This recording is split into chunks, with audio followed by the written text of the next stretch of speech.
savage like that? Deion King loves the life of a linebacker. I'm not the one being hit, I'm the one doing the hitting, so definitely just being the predator instead of the prey. I never even examined his weightlifting and all that, what his numbers are, but I know he will knock the crap out of you. A senior at Norfolk State, he leads the MEAC in total tackles and is the third leading tackler in all of FCS. He's one of the best linebackers I've ever coached. But coming out of South Lakes High School in Northern Virginia, nobody wanted him. Other players on my team, they were getting looked at, and of course they had the grades too, so definitely it was tough because I would see guys coming in to talk to them and they wouldn't be talking to me. You gotta go right here. After one season at Fork Union Military Academy, he received one scholarship offer, the last one the Spartans had. I cried a little bit because from where I came from, before I went to Fork Union, I was in a tough spot. Just to see the passion that he plays with, he plays like a kid who took the last scholarship.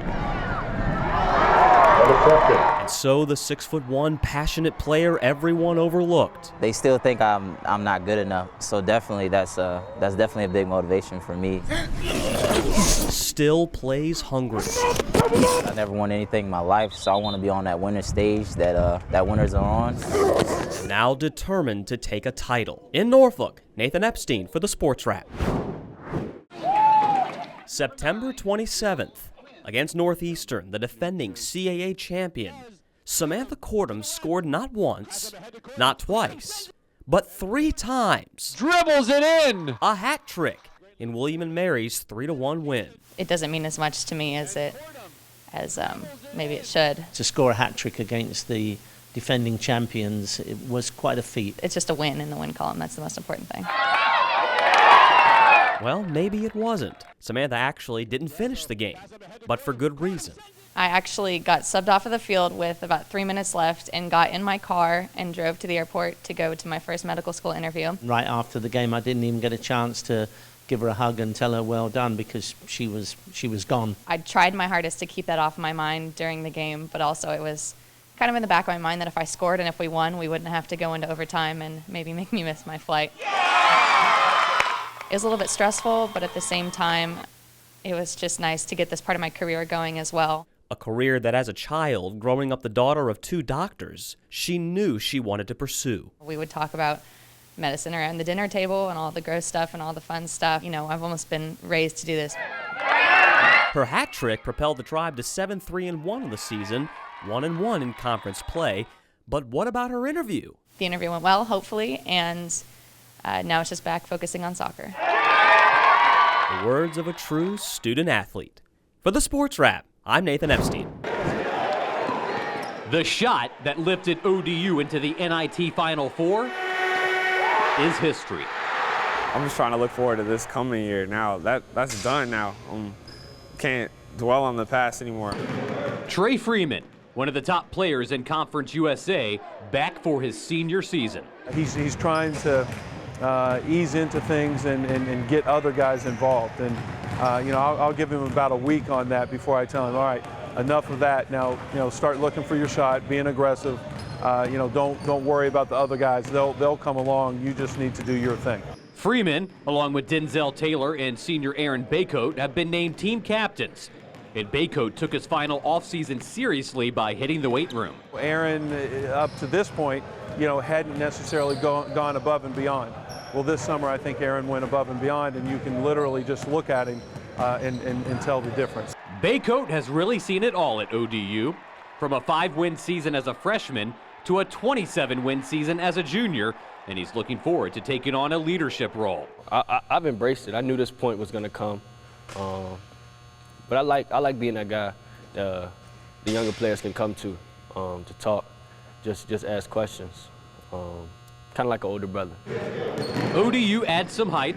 Their 6'7" forwards Brandon Stith and Zoran Talley, along with 7-footer Peyton Purvier. In the front court, we've got some guys that need to step up and prove that they're ready to compete at this level. ODU has not made the NCAA tournament since 2011, and with a team loaded with experience, the Monarchs are hoping this is the year. I'm not thinking too far ahead yet. I'm just worried about, finishing this year right and trying to get one of those banners up there like the teams before us. been my goal since I got here, so I'm just trying to finish the job this year. In Norfolk, Brian Parsons for the Sports Wrap. Put your hands together and let's get hopping. Homecoming weekend in Hampton Roads, and we're off and running with another edition of the Friday Night Flights Top 10. We start off with the best game of the night. Battle on the Peninsula. Bethel quarterback Jeremiah Owusu. Touchdown Bruins. This guy led the comeback. Game against Hampton went to overtime.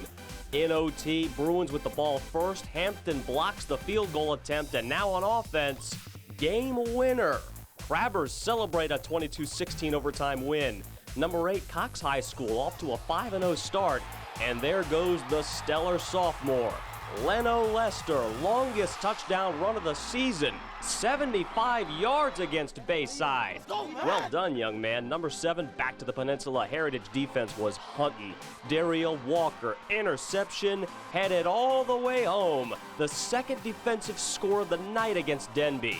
From defense to special teams, Bishop Sullivan return man Sheridan Jones spins out of 2, turns on the Jets and rumbles into good counsel territory. Crusaders back on track to the top 5, one of the top athletes in Hampton Roads history. LaShawn Merritt back home in Portsmouth on LaShawn Merritt Day with an Olympic gold medal around his neck from the Summer Games in Rio, and he's one of the great ambassadors of Hampton Roads. Which brings us to LaShawn's alma mater, Wilson High School. Nice zip from Desmond Elliott Jr.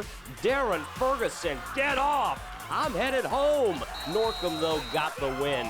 Number 3 goes to Lake Taylor running back Rashawn Griffin. Had himself a night. Not 1, not 2, not 3. 4 touchdown runs and over 200 yards rushing. Oh, and he recovered a fumble on defense. Titans win big over Granby. Number 2, maybe the top duo in Hampton Roads. Heritage quarterback Jeremiah Boyd lobs to Amanye Watson, who leaps up, hauls it in, and forget about it.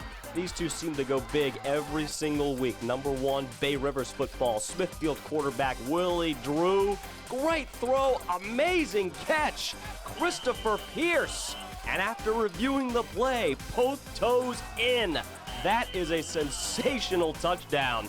Let us know what you think. Tweet at Friday Night Flights or search the Sports Wrap on Facebook. Until next week, Nathan Epstein with the Friday Night Flights Top 10.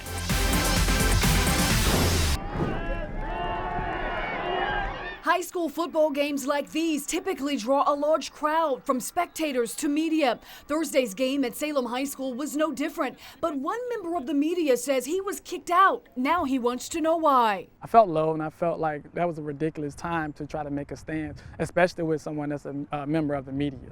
Jamar Hawkins has worked for Recruit 757 as a sports reporter for 3 years. He says he got to Salem High School 10 minutes before the game started Thursday. The press box was full and it was raining. So instead of getting his gear wet, Hawkins says he wanted to run to his car, get a cover, then go back in. But he says Mark Harrison, the student activities coordinator, blocked him. On my way out the gate, he said, "You're not coming back in here."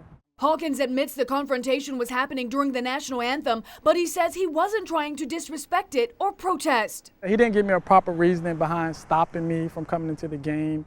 It was more so about his personal preference for me stopping during the national anthem, which, I knew I didn't have to. I didn't have the time. I was just trying to do my job.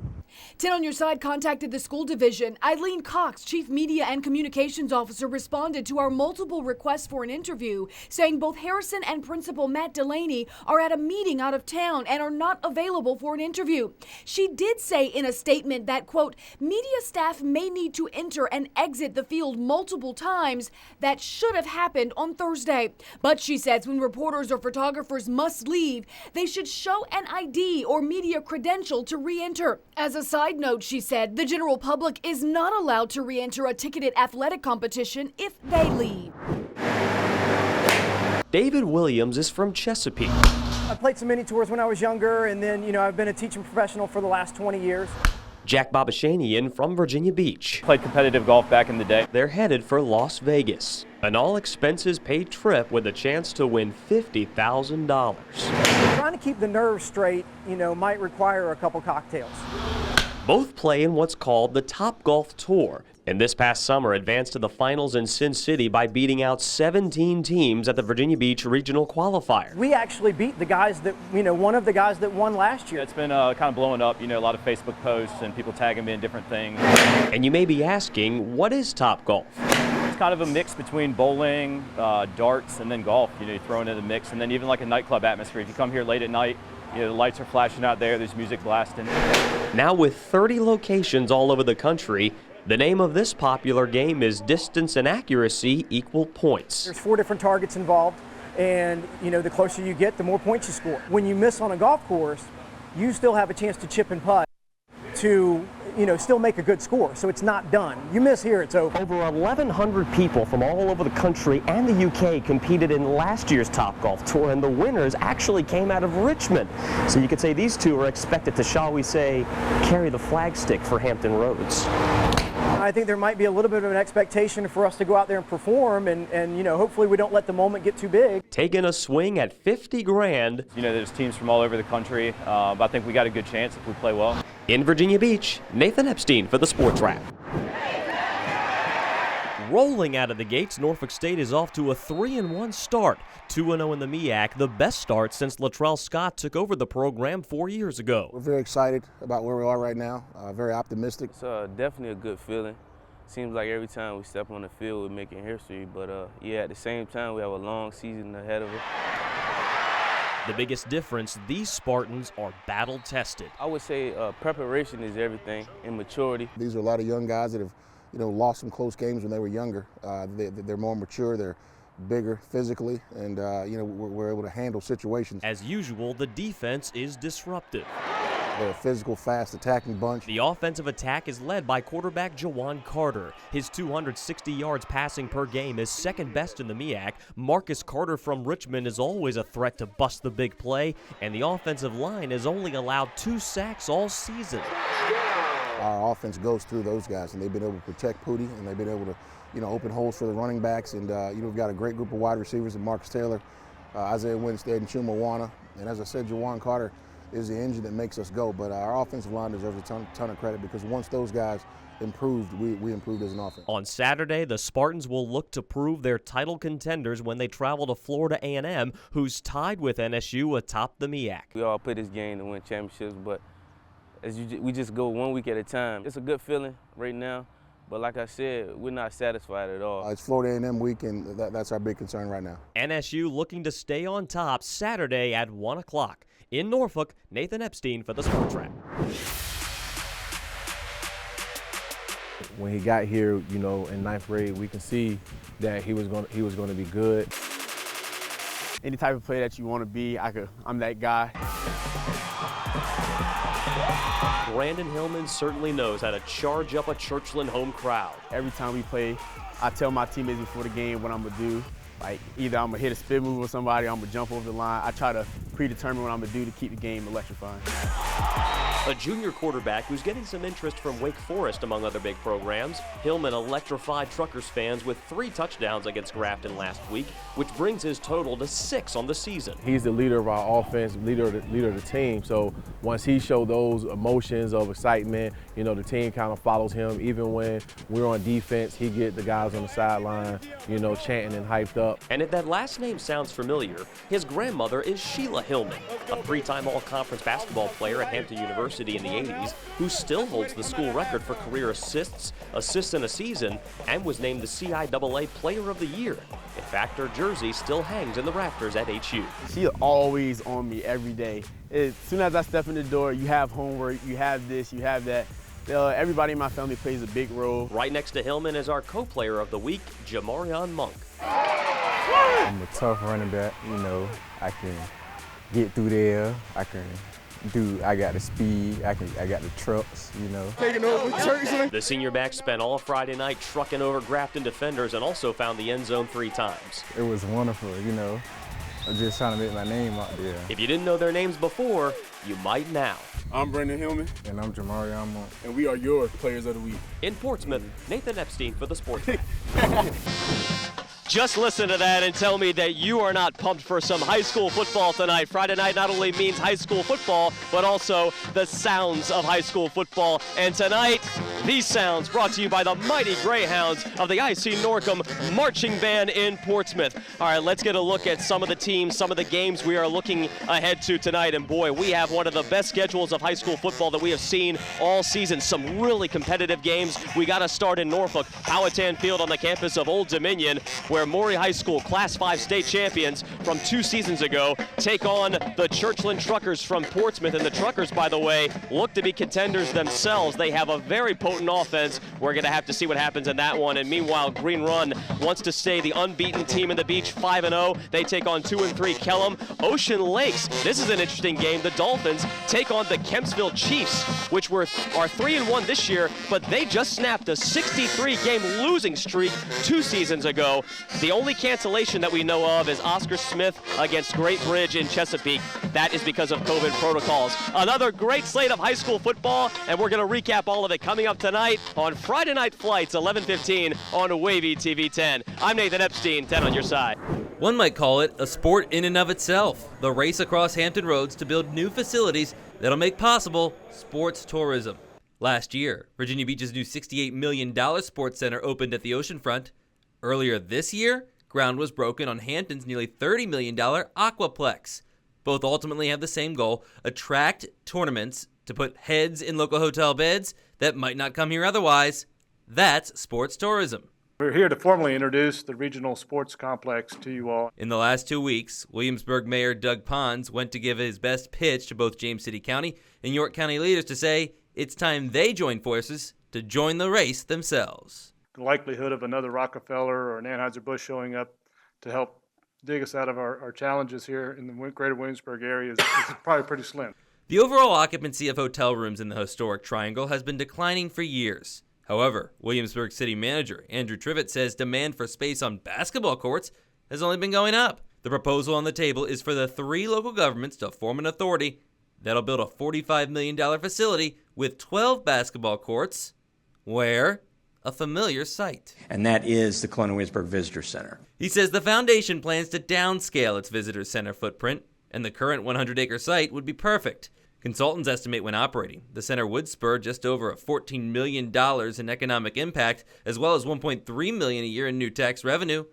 Problem is, they also find the center would operate at a loss.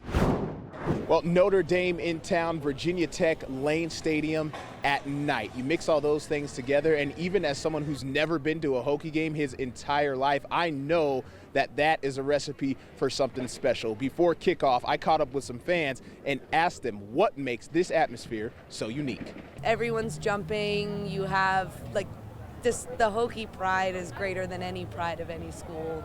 You can't really compare another football game to this. It's like Virginia Tech, Lane Stadium, Enter Sandman coming on. It's the best energy you'll ever experience. We're here for 2 reasons: to chew bubble gum and kick their butt. So we're all out of bubble gum. We're going to stomp them in the ground. Everyone's just a huge community. Get together with all your friends, have a good time. Get to watch football too, so that's fun. There's a reason why everybody comes down to Tech for the games. That's why I'm here. Enter Sandman, the games, it's an awesome experience. Everybody comes down for it. So if the fans are excited, better believe the guys on the team probably even more so excited. They said throughout the week at some availabilities, they expect this one to be a crazy atmosphere with lots of hostility towards the Fighting Irish. It's going to be one of those games that this is why you play college football. This is those big-time atmospheres that everybody wants to play in, and we get the opportunity to do that, so we got to make the most of it. Yeah, they're a really talented group. They're an older group, a lot of experience. They play really hard, but we're really excited for the opportunity we have with them coming to Blacksburg. And this will be a Hokie team with vengeance on its mind. The last time these two teams met on the field, it was 2019. The Hokies went to South Bend and lost the game 21-20 in early November. Reporting in Blacksburg, I'm Craig Loper for the Sports Wrap. Thanks, Craig. Let's go to Louisville, Virginia, looking for back-to-back wins, but the Who's in trouble, down by 17 to start the fourth quarter. Keaton Thompson makes it a 10-point game. 30-20, Louisville still leads. Under 8 to play. Brendan Armstrong zips to Jelani Woods, the big tight end. Makes it a 3-point game. Things getting interesting. Louisville adds a field goal, makes it a 6-point lead. Cavs convert 2 fourth downs on their last drive. Armstrong, pressure in his face. Grant Mish makes his first career touchdown catch to give the Who's the lead. 34-33, last chance for Louisville. 49 field goal for the win. Kicker pulls it, no good. Second straight week the Cavs survive on a missed field goal. Armstrong throws for 487 yards and 3 touchdowns. UVA gets Duke at home next week. Meanwhile, Old Dominion has come so close to wins the last 2 weeks. 1-point home loss to Buffalo, a touchdown loss at Texas El Paso last week. Monarchs looking for their first win against an FBS team in 3 years. 21-point underdogs at Marshall yesterday. But the Monarchs came out on a mission. ODU down 3-0 in the first. DJ Mack from Norfolk going end zone, hauled in by Allie Jennings. 33-yard touchdown. Look at Ricky Ronnie fired up. ODU led 10-6 all the way to the fourth quarter. You just can't do this if you're Mack. Forces it to the end zone, picked off by the Herd. The Monarchs come away with nothing. Last 40 seconds. Second down and 17 for Marshall. ODU that close, but Grant Wells finds Willie Johnson. 52-yard connection ties things up. The game went to overtime. Marshall got the ball first in OT. Wells rolls and finds Shadid Ahmed in the end zone for the touchdown. The Herd up 20-13. Last chance for ODU. Mack under pressure, takes a hit, floats it to Zach Kuntz looking for the flag. No dice. Marshall rallies, stuns Old Dominion 20-13 in overtime. 4 straight losses for the Monarchs. They host Western Kentucky next Saturday. Homecoming at William & Mary, Mike London had the Tribe off to its best start in 7 years. 3-1, 1-0 in the CAA, but things were ugly in the first half of the Tribe. Albany already up 7-3 in the second quarter. Joey Carino goes up top. Tyler Odekoven comes down with it. 14-3 Albany leads. Then right before the half, Carl Mofer right through some awful tackling. 27 yards to the house. William & Mary trailed 21-3 at halftime, but Mike London's team flipped the script in the second half. Albany punting, snap sails long, and Alex Washington recovers in the end zone for a touchdown. It's 21-17. Albany still leads it. Fourth quarter, Darius Wilson, the quarterback, locks in for Martin Lucas. And look at the big man haul it in. 11 yards for the touchdown. Tribe rally for a 31-24 win, their largest comeback in 17 years. First time Tribe have been 2-0 in the CAA in 16 years.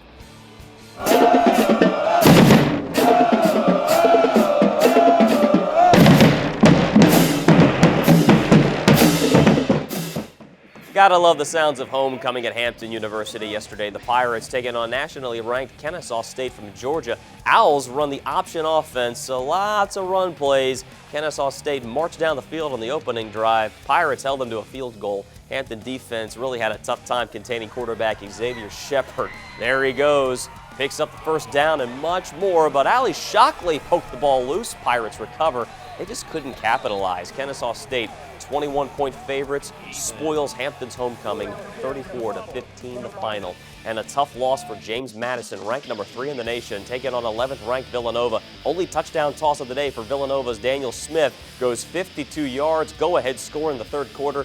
Dukes fall for the first time this season, 28-27. And we got more NASCAR Cup playoff racing from the Roval at Charlotte. The green flag drops 2 o'clock. You can see that race right here on WAVY TV 10. And the Washington football team taking on the New Orleans Saints. Can Taylor Heineke, the all-time leading passer in Old Dominion, look for his 3rd win this year? We're going to find out, and we'll have recap coming up tonight, 10:45 on the Fox 43 Sports Wrap, and during the Sports Wrap, WAVY News 10 at 6 o'clock. I'm Nathan Epstein. Enjoy your Sunday.